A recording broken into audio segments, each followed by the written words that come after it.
Hi, everyone, and thank you for listening to the Campus Safety Voices podcast. My name is Amy Rock. I'm Campus Safety's executive editor. And joining me for today's episode is Felix Martinez, Director of Public Safety at St. Mary's College of Maryland. And Felix is a 2025 Campus Safety Director of the Year finalist.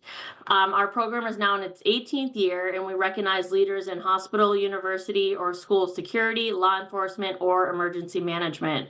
So today we're going to discuss a few of your endeavors and accomplishments. And I know when you started in your role, you said you noticed that the department had several critical challenges, which is similar to anyone coming into a new role. Some of yours included outdated policies, low morale, staffing shortages, and strained relationships with the campus community, which again, I think a lot of our readers can relate to. Can you touch on one or two of them, kind of the state of them when you arrived there and how you've been able to improve them? Absolutely. And first of all, I just want to say it's an honor to be a finalist for this prestigious award. It's definitely an honor for me, and I'm honored to be here in this interview. And overall, I think those challenges all intertwine with each other when you really think about it. In reference to the policies, when you come to a new location, you're establishing yourself. You're trying to figure out what works, what doesn't work.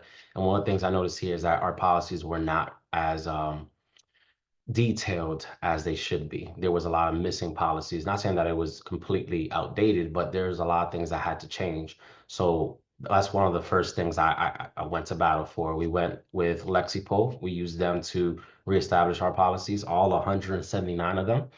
And we're still working on a few of them, but for the most part, we've done a tremendous overhaul of the policies. I think you can't have officers out there not understanding what their policies and procedures are, what they're expected to do, what they can and cannot do. So I want to make sure that we gave them that they understood fully that these policies were detailed enough so they understand you're not going to get in trouble for doing what you're supposed to do.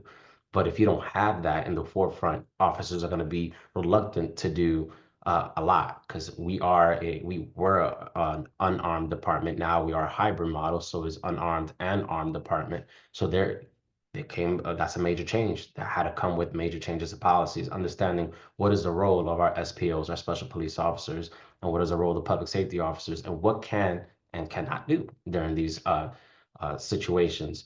When it came to low morale, it comes from the pay. When I started, their pay was about $36,000, and we went to bat. We spoke to the union. I spoke to my higher administration, and we made sure that we started paying people livable wages. So they went from $36,000 to $50,000 to start, 51 after probation, 55 after 3 years, and 57 is the top pay at the moment.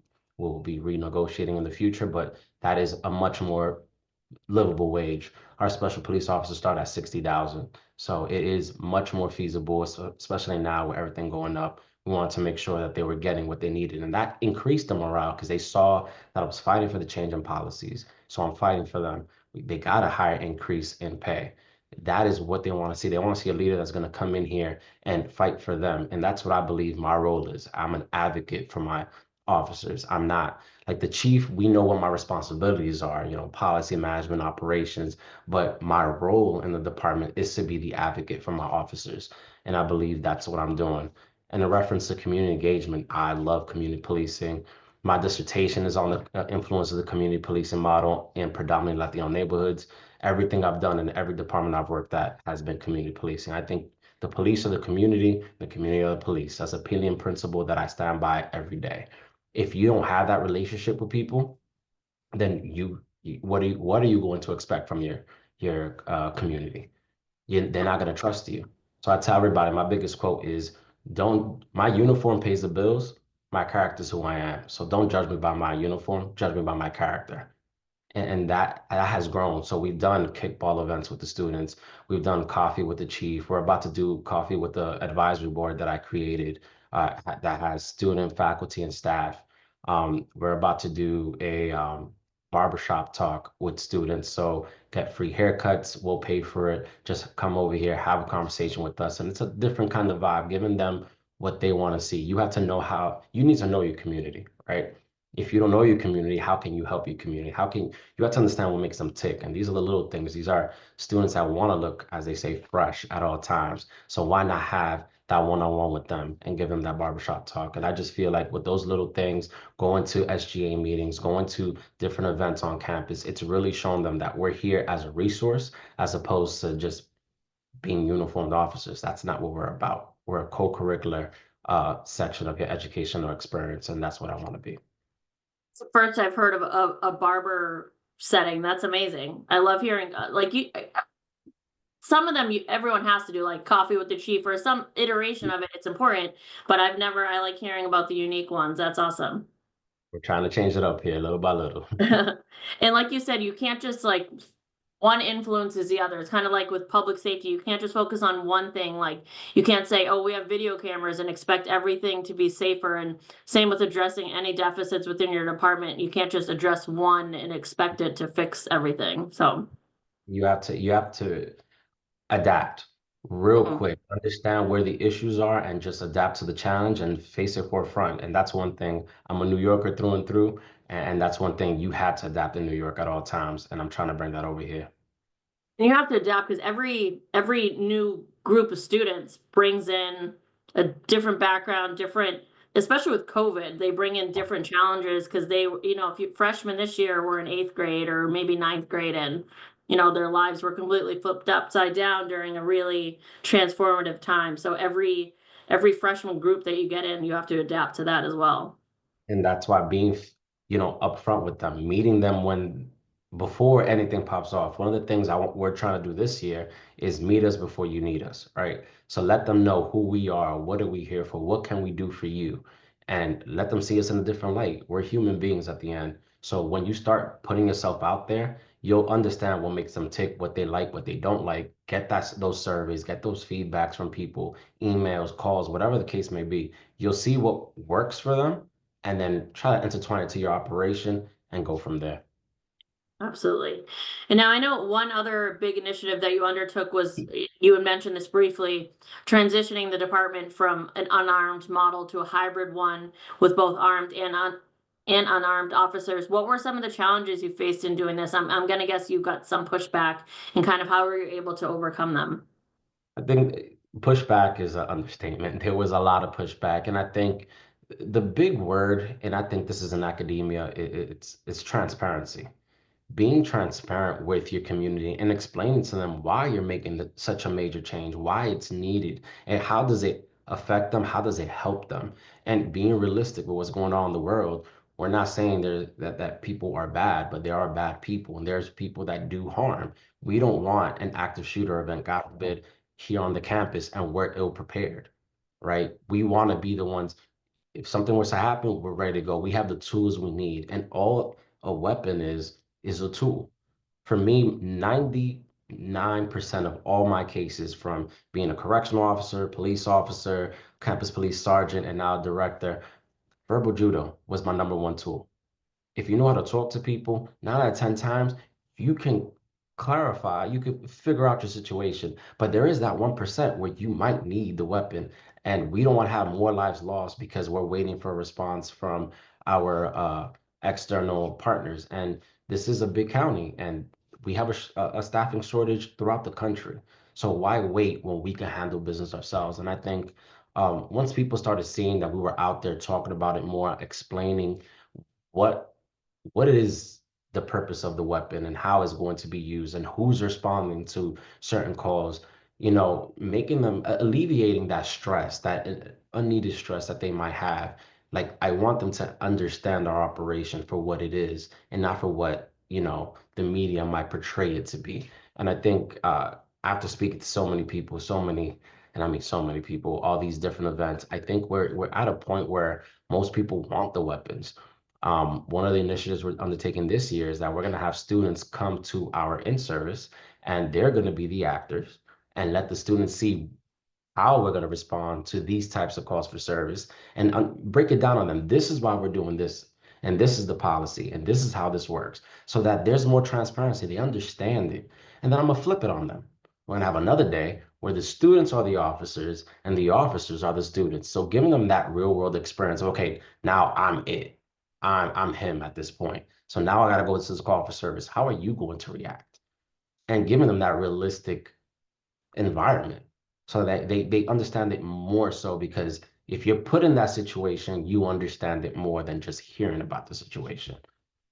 Absolutely. And when you said verbal judo, I think often things escalate just in any setting really, because naturally people match the tone or the level of like happiness or excitement or anger or whatever the person that they're speaking to is feeling or showing. And so it's just like kind of learning to control that in your emotions, which is easier said than done, but it takes practice and training and De-escalation training is one of the best things that anyone can go through, and it should be consistent training because you don't want to go into a situation at 100.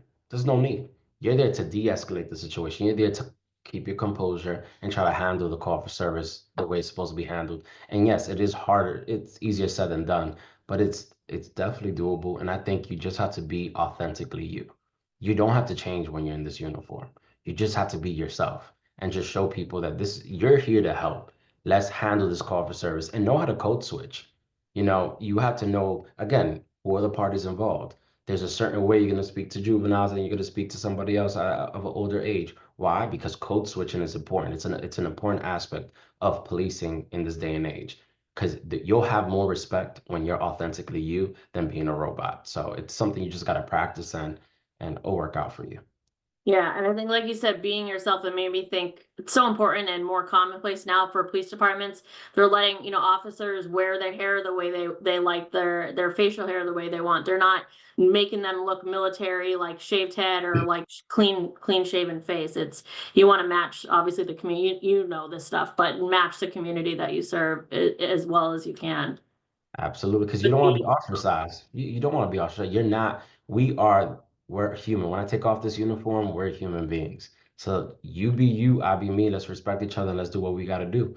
And I think allowing the beards, the tattoos, as long as it's not offensive, it doesn't stop you from doing your job. Hair color doesn't stop you. Just be authentically you. And us as commanders have to allow the officers to be themselves. So it's the little things that makes such a big impact. The submission material for your nomination also said that you were able to secure a $375,000 grant, I believe. How were you able to prioritize what to spend that grant money on, and what did you spend it on? It's a tough challenge when you see there's so many things that have to be addressed. But one of the things we want to do was the cameras. We needed more cameras throughout for investigative purposes. There was a lot of cases that we've had that had we had cameras, we could have solved. And having unsolved crimes on a campus where we have 361 acres, I think having cameras was very important, and that's why we added more cameras. We added license plate readers because we want to know who's coming in and out of our campus. If there was an incident, we should have that information. It's an investigative tool. It helps us make sure that we go back, review the footage, and use it for our investigation. It's not, we don't have it here to spy on people, which was one of the notions that people believed it was for. It's not that. We just want to use it once again as a tool. We also are working on card access throughout campus to make it easier. If we have to lock down the campus, it'll be easier to click a few buttons and lock it down versus having to physically lock down the campus throughout if there was an active assailant or a major emergency that was going on. So it just made it easier. And the lighting, we've had some poor lighting and we have over 1,600 students and we want to make sure that they feel safe walking across the trails or the sidewalks that they're walking through at night. They have a lot of events at night and lighting is very important. So those were our three major aspects. We want to make sure that those major goals, those major concerns that people have had, that we address them. And those were the three that we chose to. Absolutely. And the technology that comes with cameras now, it doesn't take you hours to find footage that you're looking for. It's just so, I mean, obviously it depends on the software or the company that you have, but like pretty seamless in finding the exact like time that you need and area that you need. Absolutely. It's all about doing your job effectively and efficiently. This helps us do our job efficiently, right? We don't want to spend 4 hours on something that we could do within 20, 30 minutes, right? And the great thing is you can save the footage for however long you need it. And it's just easier to look up anything we have to look up. So it is a great tool. It doesn't take away from the officer's responsibility. It just helps them. Yeah, years ago, you said you'd lose so much time within the community, which is what's more important than anything a camera can do. Absolutely. If you could listen, save time on your investigation so you could be forefront and you could be forward facing with your community so they could get to know you. People should know you by your first name or last name, however you feel comfortable, but people should know you. During day shift, there shouldn't be an officer on this squad that people don't know the name. If people know my name and I'm in my office, but I try to put myself out there, I'm with my officers. I take some time throughout the day. I'll go down to dispatch, talk to them, I'll talk to my sergeants, my captain, my office associate, go out and talk to the community because in the end, I am I'm a public servant, but I always call myself a tour guide, right? I'm just a guy who's taking us to the end, right? And it's a collaborative effort. It takes everybody. It takes a village to pretty much hone in on this operation. I meant to ask you this beforehand. How long have you been in this role for? So I've been here actually a year and about 7 months. Well, actually, what's today's date? Oh, a year and 8 months today. I think it's a continuous learning experience. You learn new things Yeah. and you never stop learning. If you say that you know it all, then you're in the wrong business because things Well, change. yeah. You have to adapt. Especially the technology side of things too. It's like you can't, it's like you implement one thing and then they're like, well, here's the next Here's the greatest thing. upgrade. You're like, crap, I just I installed just these got this. things. Yep. I mean, at And least it makes it easier now with like software updates and things like that. So you're not having to like rip and replace everything. And that's why when it comes to planning and budgeting, you have to budget for, look at the software that's out there and budget, you got your micro and your macro, your micro little situation, what you're trying to handle, and then the macro level, what are you trying to do? What is a continuous process? So when you're asking, you're talking to these individuals, are they going to be upgrades? Is it a system upgrade? Does this have to be a physical upgrade? How would that look? And asking those proper questions so you can make a proper decision.